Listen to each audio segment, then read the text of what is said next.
Parce que leur mémoire est courte, les hommes accumulent d'innombrables pense-bêtes. Because their memory is short-lived, humans accumulate an infinity of memory aids. Devant ces soutes pleines à craquer, les hommes prennent peur. Confronted with the teeming warehouses that result, panic sets in. They fear being trampled by books, submerged beneath heaps of words.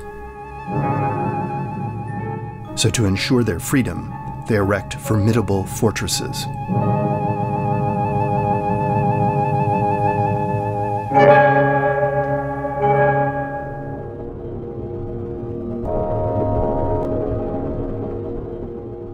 In the era of Alain Resnais' 1956 documentary, All the World's Memory, the fortress was the National Library of France, a place of on-site storage and retrieval, a temple where the living commune with the dead.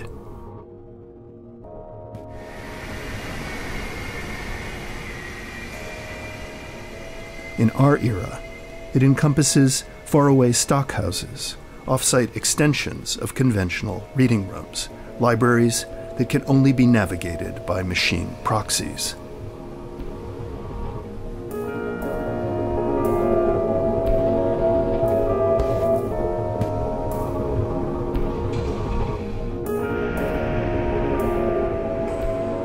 One such bastion is a high-density facility known as the Harvard Depository, or HD, wherein reside 9 million books, pamphlets, posters, papers, films, magnetic tapes, photographs, LPs, and microforms. 9 million items and counting. 10, 9, ignition sequence start. 6, 5, 4, 3, 2, 1.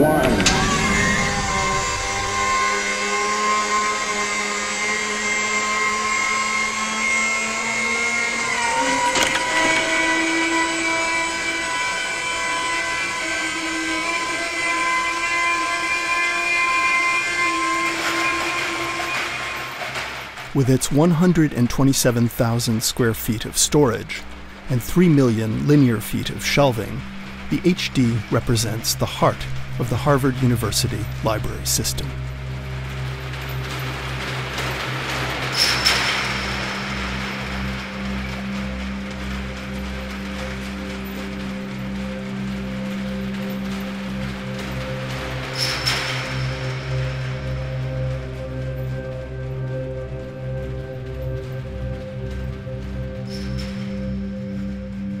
When I describe the environment that I work in, I usually come up with the end scene of Raiders of the Lost Ark. They load up the Ark into the crate, and they're nailing it shut and wrapping it up, and they start to push it down to the aisle into storage, and as he's going down the aisle, it pans out, and you see how vast it really is.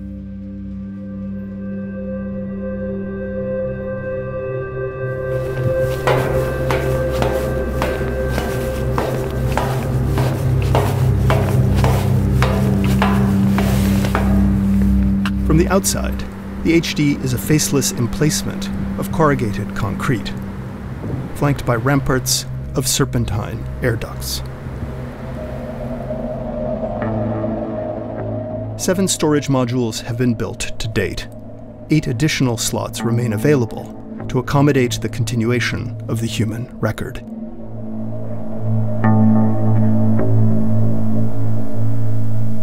Every module displaces a quarter acre, half acre of trees.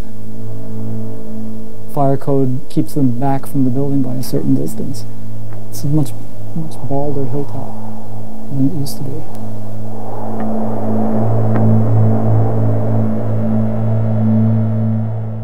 To avoid bursting at its seams, the HD neither digs deeper into the soil nor reaches higher into the heavens.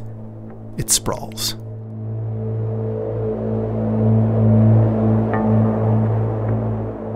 Invisible to patrons, it is situated 25 miles from campus atop a remote hill, within a guarded compound near Harvard's primate labs.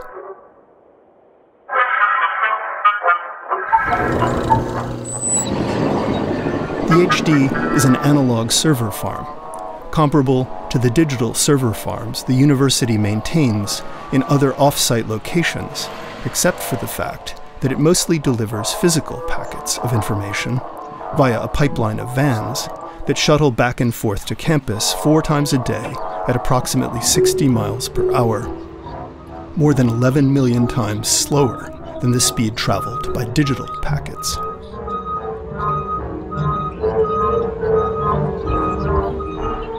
But long before the advent of digital storage, libraries contended with the challenge of keeping too much information in too little space. Built in 1986, the HD's origins stretch back to the turn of the 20th century, when Harvard's president, Charles William Eliot, first began advocating not for a crematorium for dead books, but only a receiving tomb. Neither am I proposing that the bibliophile or the antiquarian should be deprived of his idols, wrote Eliot, only that his access to them should be made less convenient and attractive.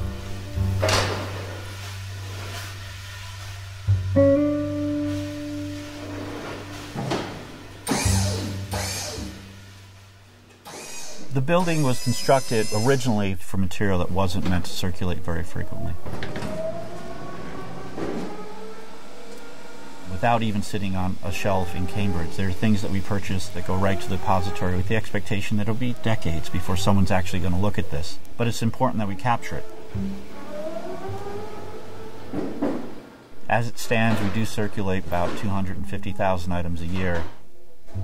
What was needed by the university was a central place for material to be stored that could be quickly distributed to different libraries across the different campuses. Because of the trend towards electronic books and electronic journals, the percentage of the collection that gets used is declining, but the collection continues to grow.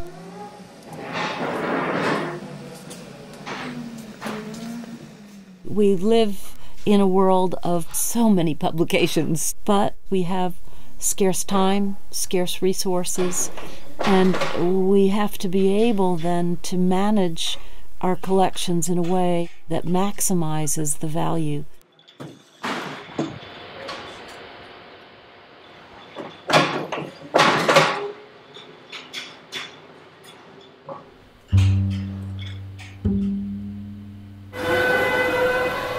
The HD is a world designed for the eyes of laser scanners, inventory tracking systems, and computationally and mechanically aided acts of retrieval.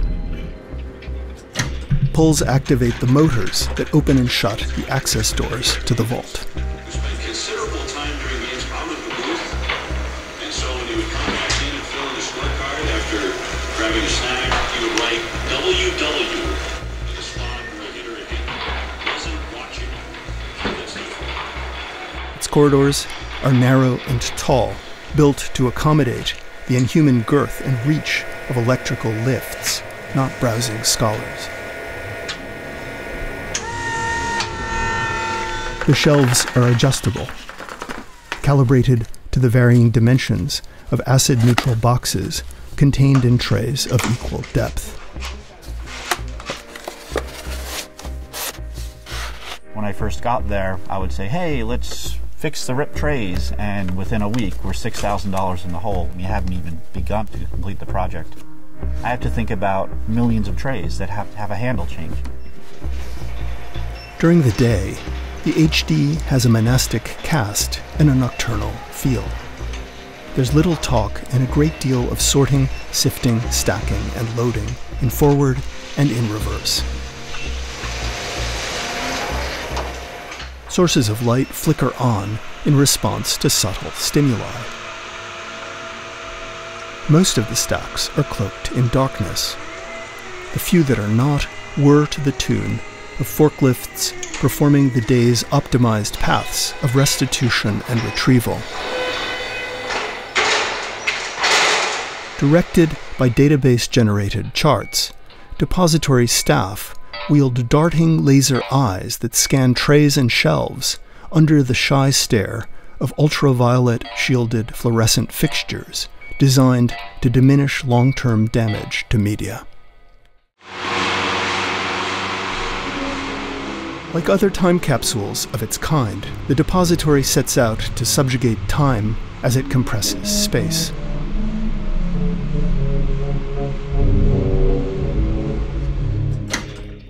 The vault must remain sealed, except when a tug on the pull chain opens up a momentary passage between time and eternity.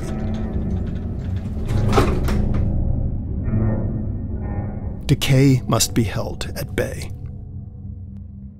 We filter the air for particulates, so we filter the air for gases. The environment we're creating within the building is meant to keep the material for hundreds and hundreds of years, but the envelope, the lifespan of a cement block building is usually about 70 years. You can point and maintain it, and you can keep it about 100, but it's not meant forever. Even if some works will be consulted only once, they must be preserved. A massive cooling system maintains an average of 50 degrees Fahrenheit with 35% average humidity, a dynamic balance responsive to seasonal change. Paper, leather, and parchment are living materials, aging whether we're reading them or not.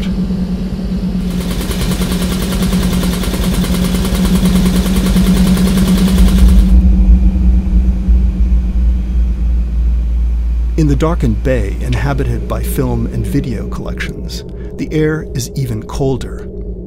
For while we experience these media as unchanging records of moments, their emulsions and magnetized surfaces are continually overwritten by time.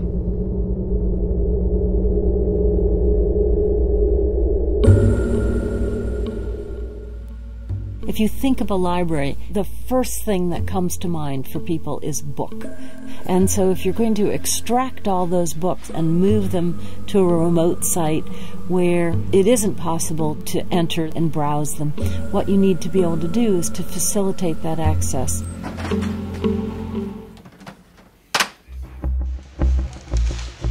As in patrician libraries of the early modern era, acquisitions that reach the depository are sorted by size once removed from the bins in which they arrive. Each is baptized with a color dot, indicative of its volumetric rank.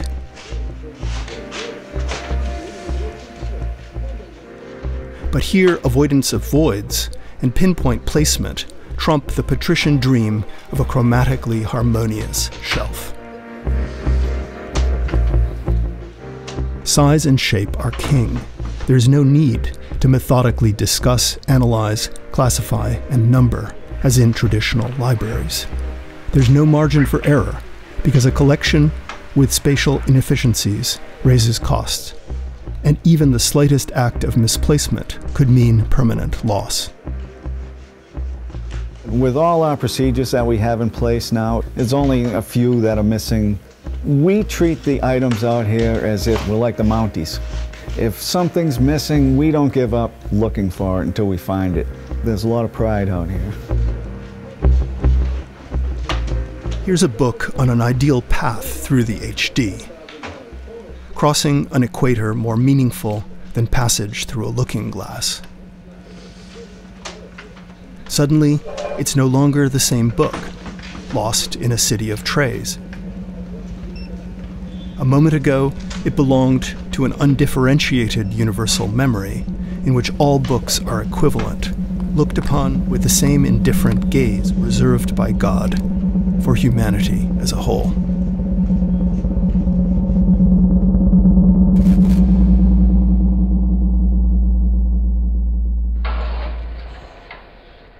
Once it has been ordered, the book or document becomes a chosen one, a favorite, indispensable to its reader. Placed on a computer-generated list, our book is retrieved by a human book picker strapped into a harness atop a mechanical lift. 2010-3, 146, in IIU. 2215-06, 561, 03737, 64705, 177, SQ7, 6514-3, 403, SFSP.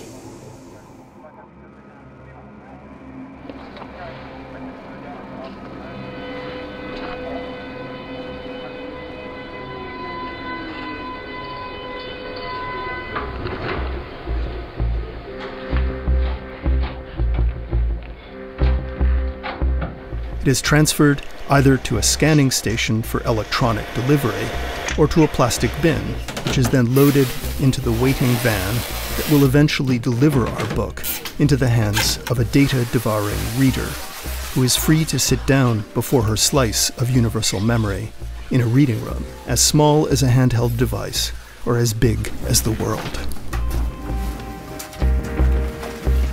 The destiny, even of the chosen few, is reabsorption into the memory architecture of the vault. It's about reading and how we're going to continue to change the way that we process information. And it's answering questions right away and not storing them in your mind. Our scholars aren't reading from beginning to end. Hypertext, moving through documents. The internet has been really big about this. The depository is a real linear, physical collection of material. Some resistance to digitizing content is about the marginalia, writing that's in the side of books or the found objects stuck in pages. Some of that could be recreated digitally, but what I don't think can be is the artifactual value. If we're looking at a piece of vellum, for instance, if someone did a scraping, that's how they erased in the old days. They scraped the ink off the page. You wouldn't be able to see that in a digital or a microform. So you would have to really get super high resolution to see the textures of the parchment. And are we going to do that for everything that's on vellum, really? I mean, maybe centuries from now. Books will still have their place for quite some time. It's storage as a combined physical and digital initiative. The HD reduces its sparsely distributed human agents to parts in a cybernetic machine that speaks a language not of authors and titles, but of barcode label identifiers and the ID numbers they encode.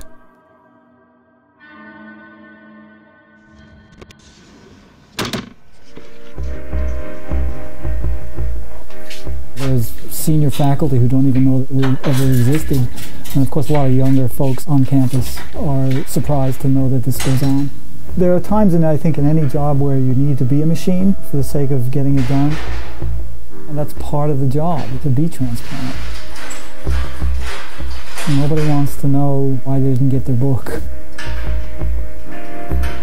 I actually came here in '87, 8 months, 9 months after opening day. One storage module was much smaller. The architects in the beginning could only see what they could see, and like every 3 to 5 years we'd be adding a module. So just as we were sweeping up the dust from one, we were starting another. It's like an old house. You keep adding to it. The new architect or the new builder will come and say, who did this and why? And it was a good idea at the time.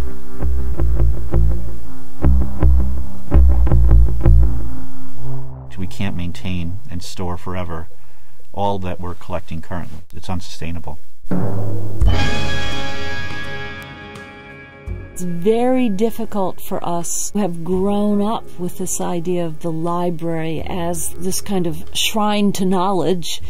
Libraries, we're about connections, not collections. We have to start connecting with our peers. We have to start thinking about what all of the libraries are doing, what they're all storing, what commitment we have to the cultural and scientific heritage of our country.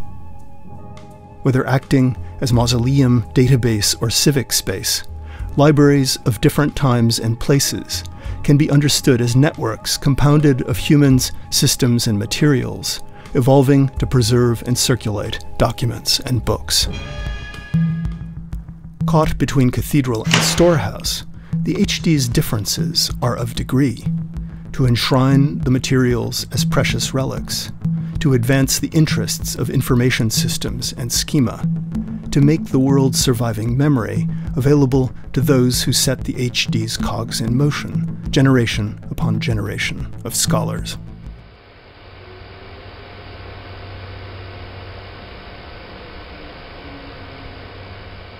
At night, the HD is freed from the distractions inflicted by the data devourer's proxies.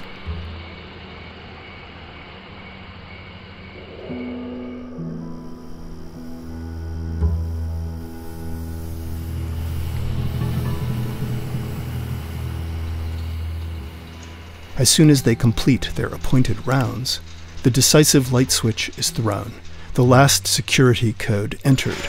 The hum of surveillance cameras and cooling fans recedes into the background.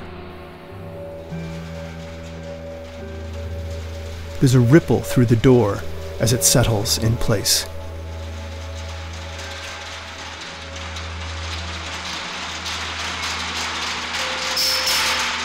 The vault is sealed tight. An epiphany can be delayed no more.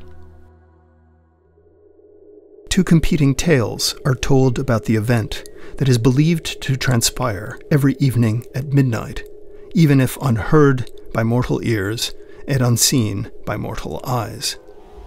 According to some, a deafening silence reigns in the midst of a sublime spectacle of universal immobility.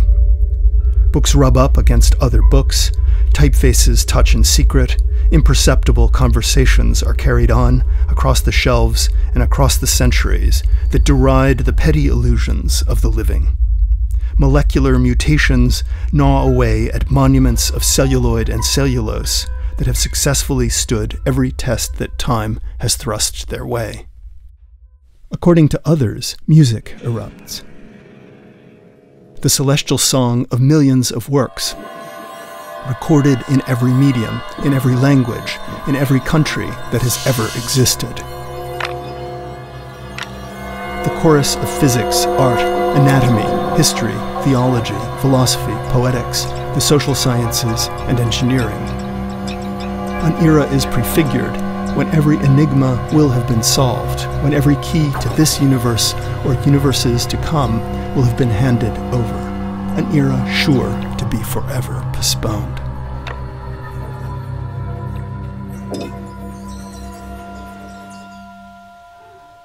Our collective ark, filled with petabyte upon petabyte of memories, sets sail on the sea of time, humankind's noblest endeavor.